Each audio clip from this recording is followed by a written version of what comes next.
What is up, guys? Lord Nick here, bringing you another episode of the Dangerous Game Podcast. This is going to be episode number 4. I want to start off by apologizing for missing an episode last week. Episode 4 should have been last week. This should have been episode 5. Um, but last week I got a lot of bad news related to my family. That took my mind off things a lot. And then on top of that, I was in the process of interviewing for a couple of new jobs. I was preparing to start more intense practice for Omega Strikers, as my collegiate team will be competing at the Battle for Texas tournament here at DreamHack soon. So just a lot of things on my mind, a lot of stuff on my plate, and it just kind of overwhelmed me a bit. And I simply forgot. But this week, guys, I really wanted to make this episode about current events in League of Legends, right? A lot of folks it's been going around the community, League's dying, right? And, that's always been a meme to a degree, but this is one of the first times in a while, at least for NA, that it's really felt like a huge recession in the League ecosystem. And a big part of that is due to as a whole, the system is just not doing well. We're losing player base, we're losing viewership. We just lost the NACL basically because a lot of the second tier 2 orgs can't really maintain it without any type of incentivization for why they'd be doing it. So we're running into issues of that. And then on top of all of that, the cherry on top of all of this is that TSM has announced they are trying to leave NA. So I think we're going to focus this video on specifically that. Why would TSM want to leave NA? Why, is this good for NA? And why would anybody want to maintain being a fan of TSM if they are a fan? To be honest, I want to start off with historically, we're going to talk about kind of the history of TSM to a degree. This is going to be an abbreviated and abridged history. This is not going to be a history based off of, not going to be based off of anything that's, legitimately like, oh man, this is their entire history. So like early days, TSM found a lot of success. Prior to TSM kind of popping up, the very first big org was CLG for North America. And I say big org, but they're more of a big team at this point. They hadn't really become an org. There wasn't many orgs in League of Legends at this point. At least not from the not on the NA side at least yet. But TSM started off with pretty good success, and this is back, season 2's area, towards the end of season 1. TSM kind of found a foothold. They even made it to Worlds, and that was the year that Taipei Assassins won. TSM then was the domestic gods for quite a few years. They either took first or second between them and Cloud9, and then CLG was another competitor for the next couple of years. And TSM, up until Season 5, had never missed Worlds. So this is historically, when you look back in the first 5 years, I guess Season 1, TSM had to be a team because they made Season 1 Worlds too. Or maybe not, I don't know. Anyhow, in the first 5 years of the LCS, TSM had never missed Worlds. At the retirement of some of their original players, or some of the players that made the team big, like Dyrus, Reggie, the team took on a new face, and it wasn't until Doublelift got added to the roster that the team really had a big resurgence again and became dominative again. After this era, the splitting of Bjerg and Doublelift, this team did not shine in anywhere near the same way that they had in the past. They made playoffs here or there. They made a couple Worlds appearances, and one of which, the most recent Worlds appearance that TSM made, they got laughed at for speed running their way to the airport. 0-6 TSM, where they didn't look like a Worlds caliber team at all. And that was because they weren't in any way, shape, or form. When you watch those games, those are some of the worst NA performing games ever. And the biggest reason they even made it was because Bjerg literally put the team on his back and said, I will get us through this. So the question then rises, was it because the team hadn't had any talent on these teams that can be an argument that TSM fans have made because the players have left, and it's like, well, these people weren't that good anyways. No. TSM has notoriously always had talent and is notorious for destroying top tier talent. So, mind you, at one point, Santorin was the jungler for TSM. He left there and was considered one of the worst junglers ever, leaving TSM. That was the fan perception of him. You know, he was a great jungler, but when he left, the TSM fans were happy about it. They were not like, oh no, we're losing our top tier jungle. They were happy to see him go. Note, he even admitted that at this point, this was a low point in his career, and he started signing up for lower teams just to be in a spot. And he thought his career was over, and the resurgence in FlyQuest showcased he was anything but over. This guy has been a top competitive jungle for quite a few years now. Now, this last year was a little bit of a slump for him here on Dignitas, but, you know, for years afterwards, he actually became arguably the best jungler in NA for a while. Svenskeren had been on this team. He was the best jungler in the world at one point when joining them. So, like, you're looking at talent that they've had. Bjergsen, Doublelift. I mean, arguably Tactical, but Tactical's kind of made a name for himself to being either exceptionally good or the tactical int. But then you look at Broken Blade, a top-tier talent that's over in Europe now. Like, TSM has had plenty of talent on their team and have not been able to make it work.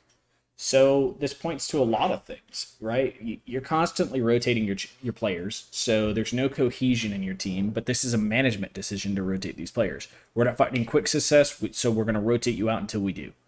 So you're not allowing your team to develop. You're not allowing your team to make bonds or connections and actually learn to play together. And anytime that their team feels like they're about to make bonds and connections and learn to play together, they make some type of weird roster move, get rid of people, and then it's all back down into the same hole. So ultimately, this has felt like a TSM organization issue. On top of that, you see a giant exodus about a year or two ago from top management in TSM. So this organization in and of itself has lost the faith of its top management in the likes of Parth, Lena, and many, many others leaving this org. On top of that is players are calling for, there was allegations about them abusing players essentially. And then on top of that, on top of all of this, you're constantly just rotating players and staff. So your players never have a consistent home, right? Like, you look at players in any other sport and tell me that they have done exceptionally well whenever they constantly have staff changing. So you have somebody like, if we go look at basketball, for instance, Giannis is probably the best player in the league right now. Like, there's almost no argument. Giannis is the best player in the league. He has had so much staffing change in his time. He's had constant coach change. The guy has not gotten to be part of a system. Meanwhile, you look at somebody like Tim Duncan and Popovich and Coach Popovich, that was a lasting system for 15 years. They were always a playoffs contending team. And they won 5 times in that run. So, consistency works as long as you can find the right players with the right coaches and everything clicks. Changing constantly does not allow for constant repeatability of success unless you have a superstar, ungodly, unmatched player. And TSM had kind of ridden on the coattails of Bjergsen in the past, which is kind of that player. I mean, then they also had Doublelift. Kind of that player. So, like, when you're looking at it, TSM has relied on the it factors of top-tier talent carrying them more so than actually being a well-oiled and organized machine of an organization and players. It's pretty easy, even from a person without insider knowledge, to be able to point to this. Because if it was a fucking amazing system, they'd be able to find success without top-tier talent like this, at least domestically. Right? CLG did this domestically with a, fourth place really isn't like, oh man, right home, that's amazing. But like, they did it with Dokla, Contracts, Palafox, Luger, and Poom. Nobody is writing that team as a top 4 team, ever. And they've consistently made playoffs. And they're keeping them together, and this team has synergy. And yeah, they have their problems, but they're a fun team to watch still. People are happy to see them because guess what? it's American talent, and on top of that, it's fun to watch younger players get a chance to do something and actually show that they can hold up to some of these old guard to a degree. Like there's some storyline there, there's some player involvement. People enjoy this team. I cannot remember all of TSM's most recent iteration of rosters. Shoot, even the World's '06 run, I only really remember Broken Blade, Spica, and Bjergsen. I think maybe Biofrost was the support. I don't remember their bot lane. Bot lane is completely forgettable to me. And like it's gonna be bad if that's Doublelift. If that was like Doublelift's back on the team moment, and I forgot that that was the case, and then it's whoops. Anyhow, like it there wasn't a standout for me for that team, and TSM hasn't had standout memorable rosters for me, right? Like Maple's team had Maple, Boogie, Solo, Turtle, because Turtle's back. Was it support Chime? I don't remember who their support was. I know they bounced around a couple times. Like ultimately, I don't remember people on these teams, and I don't have any connection to this team. And then everything I hear about the org makes me dislike the org more. So this leads to the question of what is there to like about TSM at this point? And it's strictly history, right? Like if you used to be a TSM fan, you're currently a TSM fan, and it's playing off of this nostalgia of, man, we want this excellence. And with their current announcement of their current roster going into this next split, I honestly know for a fact that this is the equivalent of Michael Jordan saying, I want to play again, like on the Wizards, man. Like, honestly, when you look at this and it's just like, I'm going to the Wizards. It's like, Mike, you've been retired for like 6 years. He's like, I don't care. These guys suck. I'm coming in. Right? You have Hauntzer. So you have Hauntzer, Boogie, Ruby. They also, FYI, didn't announce this, but they also picked up Phoenix. Phoenix is also potentially going to replace Ruby if Ruby doesn't do well. Interesting choice. Wild Turtle and Chime. That is not a success roster. That is not a move that, like, oh yeah, that inspires courage that this is going to be the team that carries us. You have had no success, and you've completely given up on any chance of success by picking up a roster of players that are just willing to play for min salary, essentially. Like, I feel bad because I don't want to diss any of these players. I loved Hauntzer when he was at the top of his game. I love Turtle at the top of his game. Phoenix was fun to watch, I guess. I don't know enough about Boogie, Ruby, or Chime. Like, I've watched them in the LCS, a couple of them in the LCS, but, like, I don't know anything about Ruby. And then you have, Chime and Boogie, which I was like, they look okay. Like, I have no connection to this team, and I have no want for this team to succeed. And that's a terrible feeling, because I have no ill will against any of these players, and I actually really like Turtle and Hauntzer. I feel like both of them are just past their prime at this point. But you're looking at this org, and they're making these moves because they've given up. They've given up on trying to win this league. And so that begs the question, how do they expect to succeed in another league, right? Like, how do they expect that they're going to go to another tier 1 and they're going to just magically fall into money to be able to entice top tier talent into it? Or are they going to try to OMG their way into this and just hope that the meta becomes crazy and weird and that this team of ragtag superheroes is just going to come in and beat everybody up? Like, no. Like, you're not going to find that success. On top of that, you're abandoning the region you're in because you're claiming you can't win in this region. Like, oh, there's no international success.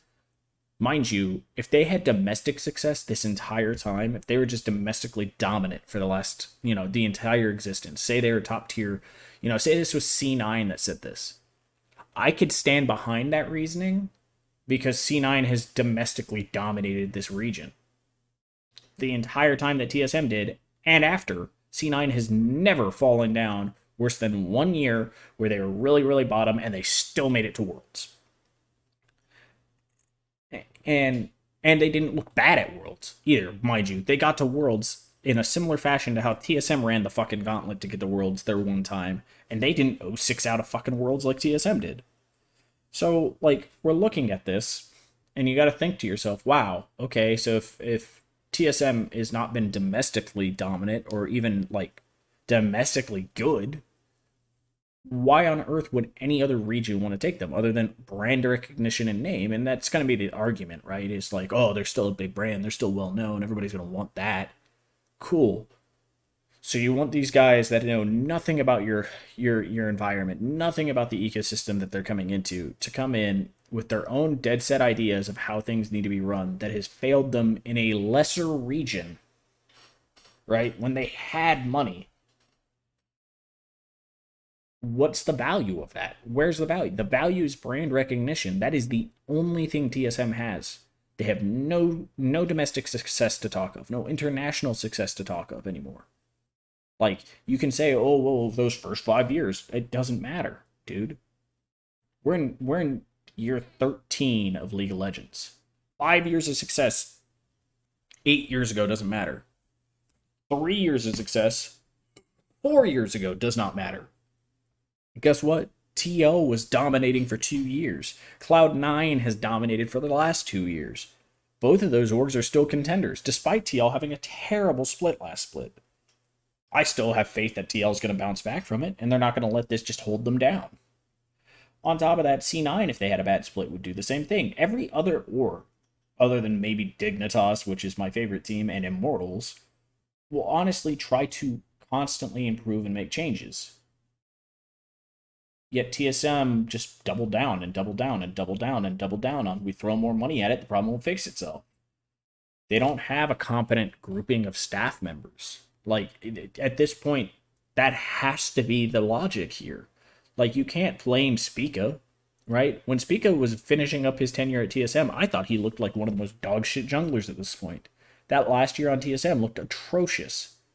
Well, he had terrible teammates, was the argument. But then some of those teammates have gone off and done stuff, right? Like, Tactical's terrible. I will stand by that. Like, that's not a knock on him as a person. I imagine he's trying, but my God, does he makes decisions that my dumb plat ass would think is just atrociously stupid. Like, there's a level of, man, I'm under pressure and I gotta make a choice, and it's a calculated misplay.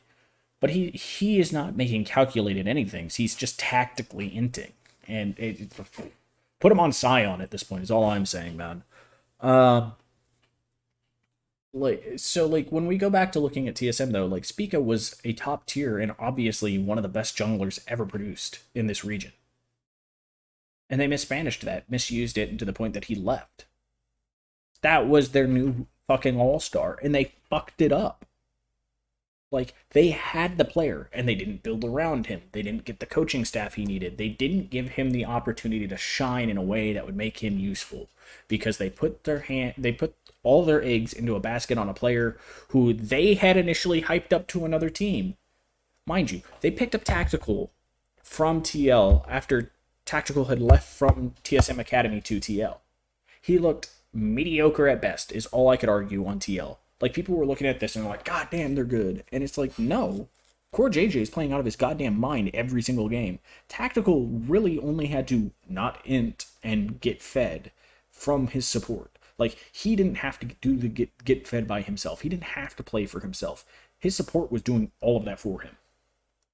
Tactical, to me, did not look good on Team Liquid. And yet TSM bought into it and were like, we're taking him. Why would... If he was so good, if he's this amazing talent, why would they go hunting for a higher talent, right? Like, if he's the guy, if this is the dude, why would they go hunting for him? And then on top of that, if you're trying to build this quote-unquote super team roster, why on earth would you put him in that spot? Because they had nobody else who had faith in them anymore. Nobody wanted to come work for TSM in that regard. And then people were arguing like, well, of course they do. Why wouldn't they? And it's like, okay, look, like, they literally picked up a aged out star support from China to come be their star for an absurd amount of money, and then put him with that, and then put him with nobody else on that team other than Spica. And there's a language barrier, there's all these other things. So, like, they don't account for environment at all. And you want to say that this org's going to work well in a league that is all about making sure that the players work in your specific team environment. You don't have a team environment. You don't have an organizational environment, because obviously that environment is, we put you in there and you guys better just succeed on your own. So unless they hit 5 superstar fucking players that just understand the game at a fundamental level that even Faker can't grasp, they're not going to do anything. So that brings up the last bit of it. All of this rounded together, what is there to be a fan of for TSM? And I honestly do not know. I do not understand, and I cannot grasp how people can like and defend this org after so much mismanagement, after so much terribleness.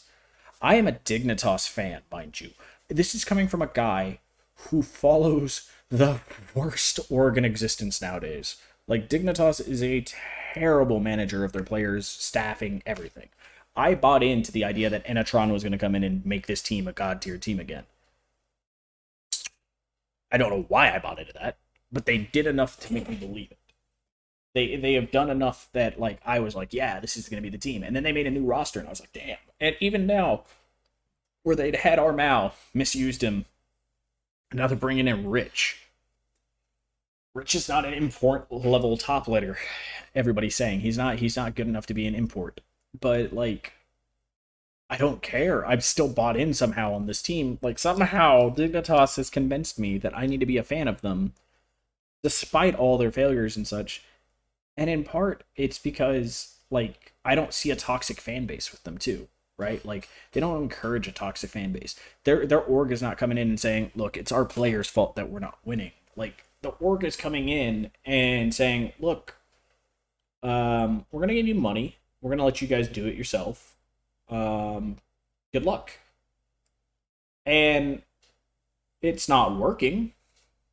But they're not then going around and saying, look, we're leaving the league because we can't, our players aren't good enough or any of this stuff. They legitimately aren't putting in a whole lot of effort, but they're not at least opening mouth and inserting foot.